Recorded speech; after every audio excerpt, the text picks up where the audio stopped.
Hey everybody, finally getting around to putting together that 6-liter. It's been taking me all year. So I've been working on the pistons and rods, rings. I gapped the rings and I gapped them to the manufacturer's spec. So when you buy a set of pistons and a set of rings, they give you a sheet. That's pretty good information. So in my application, it has a measurement here for force induction over 15 pounds. Now I don't know how much boost I'm going to run on this engine, but it tells you on the, if you have a cast or forged piston, which I have a forged, you take the bore times 7/1000 of an inch, it ends up being 28 thousandths roughly. If you have a hyper-eutectic piston, which I'm really surprised it's a different number. It's actually quite a bit more. It's the bore times 9 thousandths. And then on the second ring for all pistons, it was the bore times 7.5 thousandths. So it ended up, in my case, being roughly 30. Some people might say, well, that sounds big, but yes, it is big, but you're trying to keep these rings from butting together. And when they butt together in the engine running, it'll get stuck in the wall and actually peel the crown of this piston off. And I like these pistons. These are the Summit Ls Pro Pistons, made in USA. I think they're actually made by Wiseco, I'm not sure. They've got a thicker crown, I like that. I like the pin design around the ring where the ring is not, there's not a gap here. So this is a failure point right here, where if there's a gap here, sometimes these oil rings will get down in this gap. And there's your failure. And then the pin width, I'm not sure what it compares to on a factory piston. I don't have one laying around here. But I believe the width is a little bit smaller. And I went ahead and bought their better heavier duty wrist pins. So anyways, got my rings gapped. I used a file, a ring file, or you know, you can use the electric files, but you know, those are expensive. I've got this little hand crank deal, which I put a drill on it and drilled it. These top rings are extremely tough to get gapped. It takes forever. The second rings, if you aren't careful, you can blow through those pretty quick on your gap size. So I've got mine where I'm happy with them. I take a small, like a jeweler's file, and I deburr any sharp edges on the edges of the ring. You know, nothing that you want to get caught in the piston, you know. And then later on, whenever I'm actually putting the pistons in the engine, I will gap these accordingly where I want them. But the main thing I was going to show you was the Spirolox. I don't know how many of you have ever used Spirolox, but they are the devil when it comes to assembling a rod and engine combination here. So as you can see here, so this is, it is almost like the oil ring, like, I don't know, like it's tough like that. It's like, it's a coiled, I hope you can see that. Anyhow, you have to somehow get this shoved in this groove, and this is what keeps the wrist pin in place. And there's one on each side. So these are probably the best solution for wrist pins. There are other rings that can go in here that's just like a single piece of wire, and I don't like those. I can see where those can fail, but these, if you have them in, they are never ever going to fail and never going to come out. I've never had one come out, I've never seen one come out, and I've never talked to anyone that ever has had one come out. But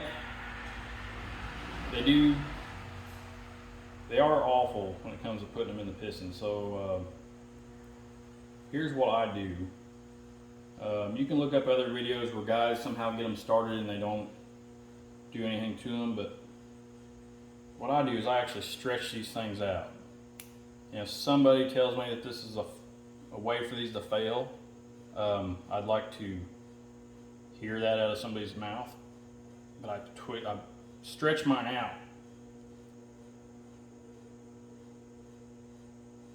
to where like this, okay?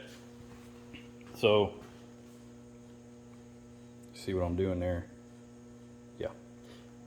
This makes it a lot easier getting started.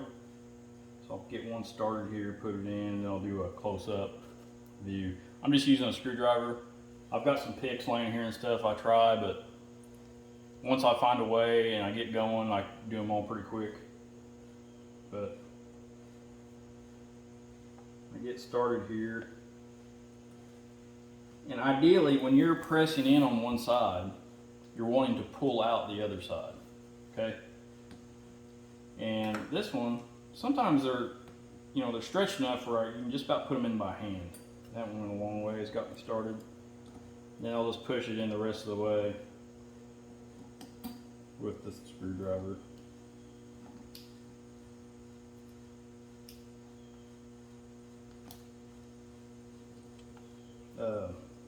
Although these do take forever, it seems like, this is my preferred way on holding a wrist pin for a full floating wrist pin, full floating rod and pin.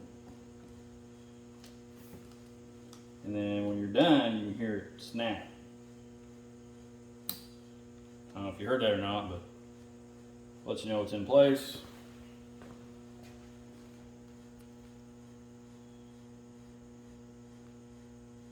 Looks good? All right. Now, I'm on my last one here, so I just decided kind of last minute I'd make a video. So, let's see what we got here. This is a connecting rod. A little bit of rust on it. Don't like that, but ain't bad. Ain't worried about it. This is a 6/125 rod, so it's a 6 1/8 of an inch long. So why did they go to a 6 1/8 inch rod like all the aftermarket? It's because they already had them. They've been making this rod for small block Chevy for years, so all they did was change the dimensions here for the bearing and for the wrist pin, and they were good to go. So there was no major change. So then, luckily, when they went to this longer rod, the piston manufacturers, they already knew what they were doing on the pistons for that rod, so they just went ahead and made a piston for a 6/125 rod. So every rod company makes this rod. I don't know of a rod company that doesn't. Now this is just a Chinese, I'm sure this is just a Chinese rod. I don't even know, it don't even have any name brand on it. It does have ARP bolts in it. They are Eagle. It says ARP Eagle. I'm assuming these are Eagle rods. The way that the numbers are printed remind me of Eagle rods, but it doesn't actually say Eagle on it anywhere. And this is just a used set of rods I've had laying around forever. They look good. So there's this big chamfer on one side of this rod. Some rods will have that big chamfer on both sides, but this particular set of aftermarket rods only has it on one side. So that's to sit against the fillet of the crankshaft. See if I can maybe point that out.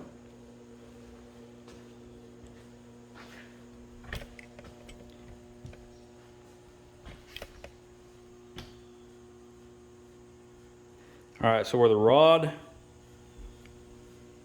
actually goes up here against the rod journal, up against the crankshaft, that is the spot that we are concerned with. We don't want to cause a problem there with our connecting rod and our bearing. So, and oil is made to come out of here and go up against the side of this rod and help lubricate there. If you were to block it off like this side, kind of a bad deal. A lot of times rods won't even go in place if they're not turned correctly. So the piston to rod orientation is a pretty big deal on the aftermarket stuff. On the factory stuff, I've put them rods and pistons in backwards. What I'm used to doing is the tabs for the, take this cap off, see better. The locking tabs for the rod bearings. Right here, a lot of times I'll point those, whatever side of the engine it's on, say it's on the driver's side and this is like a number 1 rod, this will be facing the outside of the block. So on the factory rods on these LS engines, it doesn't seem to matter or go one way or the other, and depending on who you talk to, they'll go one way or the other. But on this particular set of rods, this is very important. I have seen where all of these are facing the outsides of the block. So pretty happy with that. And that seems to be with every single engine I've ever assembled. Like, those locking tabs will face one direction, and but this is the main thing you're looking for, is this fillet. Alright, so need to lubricate my wrist pin, and I'm using, of course it don't say on there, I'm using the Red Line assembly lube. This is, I really like this stuff. It's got a good consistency, and I thought,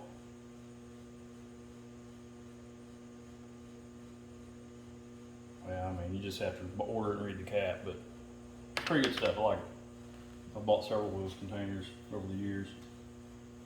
I'm just dipping my finger, my dirty finger, in my good clean assembly lube. Now I'm just putting it on both sides where the wrist pin goes.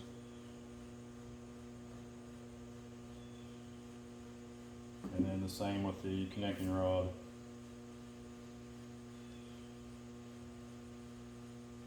A lot of people use a brush in their container of assembly lube, but I'm a wild man. I just can't be tamed, I guess. I don't. Alright. This is the last piston, so we're looking at number 8. Number 8 being on the passenger side rear. So I know that this piston is going to be sitting in there like this, the way that I have the engine stood up. And then this fillet will be facing down, and so it'll go together like this. Alright, and then it's a nice little short wrist pin.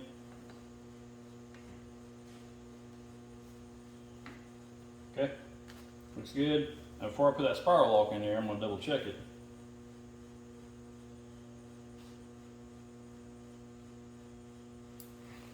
I'm going to actually go over to the engine, make sure it's the way I want it. Okay, valve release towards the top of the engine, and then this fillet, or this chamfer here on this rod going against the fillet of the crank. Okay, all right, we're good. Go back to Spirolox.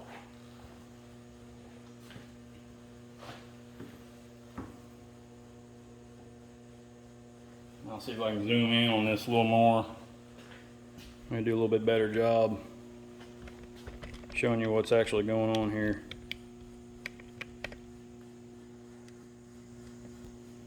Nope, don't like that. Goodness.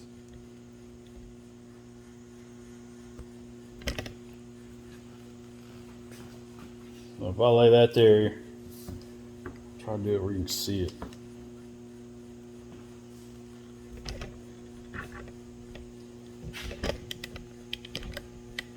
Most of this video is just going to be me just adjusting the camera. Alright, that's going to be about as good as I can get here, fellas. You guys have to bear with me. We all know the name of the game here is get the Spirolox into the Spirolox groove. Not really hard to understand, but here I'm stretching this thing out. stretching it quite a bit. I don't know. Never had one fail like this, so we're good. Now I want to get it started best I can. It's going to be hard to do while it's on camera. Trying to keep it to where you all can see what I'm doing.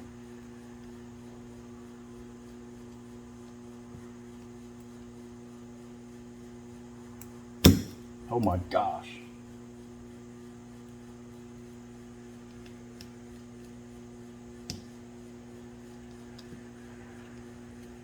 This is extremely hard to do. It's hard to do off camera when you're not worried about having everybody see what you're doing, and now it's even worse. People honking. There we go. There, I got it started.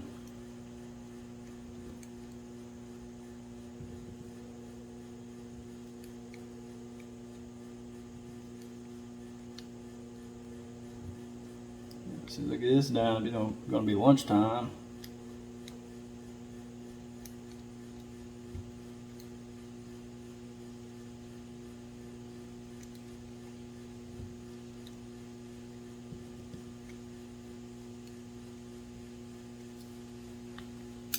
Still see it? Yeah, yeah. Try to hold it here.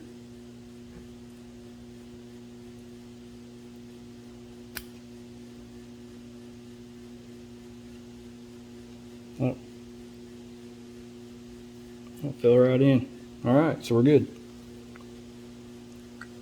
You know, move your wrist pin around the best you can. Make sure it's good to go. But all right. We're finished. And then I'll put it in the box with the others. And now I'll get to go back through them and get ready for rod bearings. Get all that cleaned up and my rod bearings in. So yeah, until next time.